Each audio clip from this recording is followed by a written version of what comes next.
بسم اللہ الرحمن الرحیم۔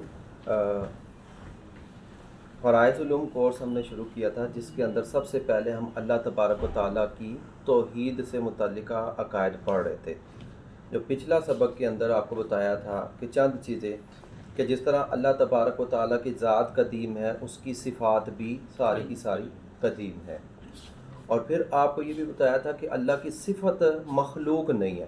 کوئی بھی صفت لے لیجئے، مخلوق سے مراد کیا ہے کہ جس کو بھی اللہ تبارک و تعالیٰ نے پیدا کیا ہے وہ ساری مخلوق ہے۔ صفت کو مخلوق کیوں نہیں مان سکتے؟ یہ ایک سوال تھا۔ اس لیے مخلوق نہیں مان سکتے کہ جو بھی اللہ تبارک و تعالیٰ کی مخلوق ہے وہ ساری کی ساری فانی ہو جائے گی، ختم ہو جائے گی، جبکہ اللہ تبارک و تعالیٰ کی کوئی بھی صفت فانی نہیں ہے۔ ٹھیک ہے نا؟ اس پہ کبھی فنا نہیں ہو سکتی، جس طرح ذات کبھی ختم نہیں ہو سکتی، صفت بھی ختم نہیں ہو سکتی۔ اس لیے ہم کہتے ہیں یہ مخلوق نہیں ہے۔ یہی مسئلہ میں نے آپ کو بتایا تھا۔ امام احمد بن حنبل جو تھے، ان کے دور میں جو عباسی خلیفہ تھا، اس نے کہا تھا کہ قرآن مخلوق ہے، اور اس کے جو زیر تابع علماء تھے انہوں نے بھی یہ کہا تھا۔ آپ نے کہا کہ قرآن مخلوق نہیں ہے، مخلوق فنا ہو جاتی ہے اور اللہ کا کلام کبھی بھی فنا نہیں ہو سکتا۔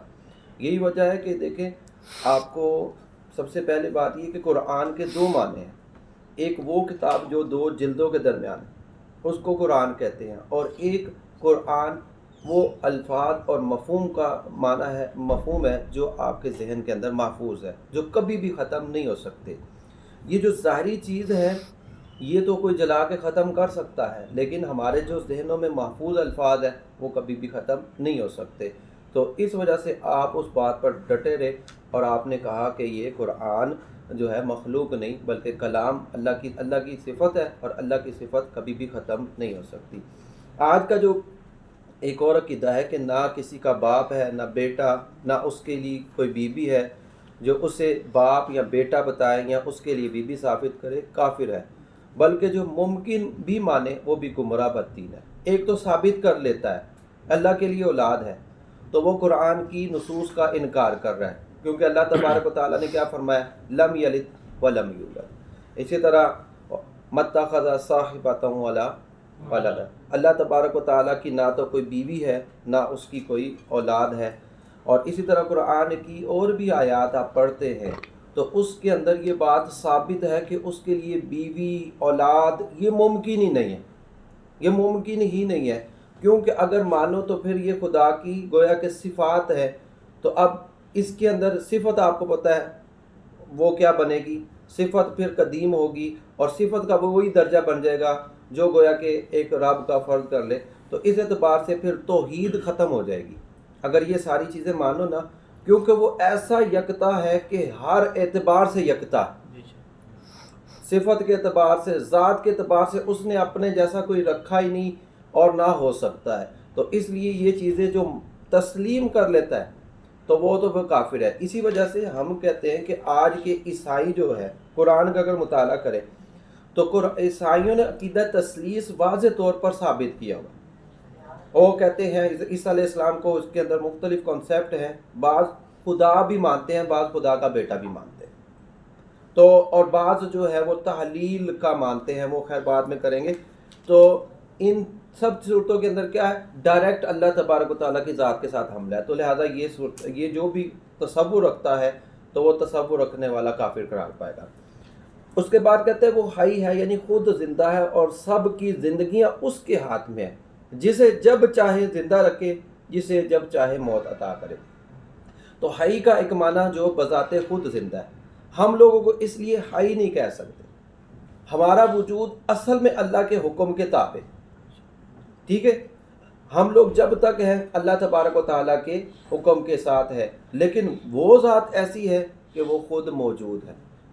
اچھا، اس سے یہ بھی ایک چیز جو دیکھ لیجئے کہ زندگی اور موت دینے والی ذات اللہ تبارک و تعالیٰ کی ہے۔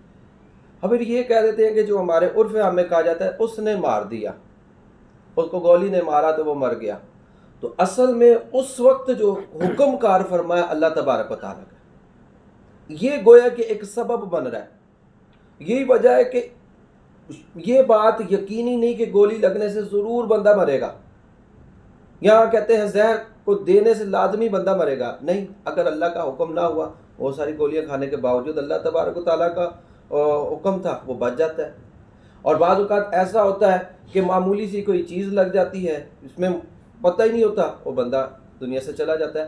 تو یہ جو ہے یہ تصور رکھنا اپنے ذہن میں کہ زندگی اور موت اللہ تبارک و تعالیٰ کے حق میں ہے۔ کوئی بھی ذات نہ مار سکتی ہے، نہ انسان کو زندگی دے سکتی ہے۔ زندگی دینا یا انسان پہ موت طاری کرنا یہ اللہ تبارک و تعالیٰ کی ذات کے دست قدرت میں ہے۔ اچھا، یہ وہ ہر ممکن پر قادر ہے، جو ممکن اس کی کوئی بھی ممکن اس کی قدرت سے باہر نہیں۔ یہ عقیدہ بڑا بیسک سمجھنے والا ہے۔ لیکن ممکن کیا ہوتا ہے یہ تو ذرا رکھ لیجئے گا۔ کائنات کے اندر جو چیزیں وجود میں آ چکی ہیں یا آ سکتی ہیں وہ ساری ممکن ہوتی ہیں۔ کائنات کے اندر جو چیزیں آپ کو وجود میں وجودی طور پر فزیکل نظر آ رہی ہیں یہ ساری کی ساری ممکن ہے یا ان کا وجود ہو سکتا ہے، وہ ساری کی ساری ممکن ہے۔ تو ممکن اللہ تبارک و تعالیٰ کی ذات سے کے تحت آتی ہے اور محال اللہ کی ذات کے تحت نہیں آتی، اللہ کی قدرت اس کو شامل نہیں۔ یعنی آپ یہی کہہ لیں کہ اللہ تبارک و تعالیٰ محال چیزوں پر قادر نہیں ہے، ٹھیک ہے۔ اب اس کو ذرا سمجھ لیں، ان اللہ علی کل شیء قدیر کا ترجمہ ہم کہتے ہیں کہ اللہ تبارک و تعالیٰ ہر چاہت پر قادر ہے۔ اب یہاں چاہت سے مراد کیا ہے؟ چاہت سے مراد یہاں ممکن ہے۔ کائنات کے اندر آپ یہ لے لیجیے کہ اشیاء دو طرح کی ہو سکتی ہے، یا ممکن الوجود یا محال۔ ممکن الوجود جس کا وجود ہو سکتا ہے، اور محال وہ چیز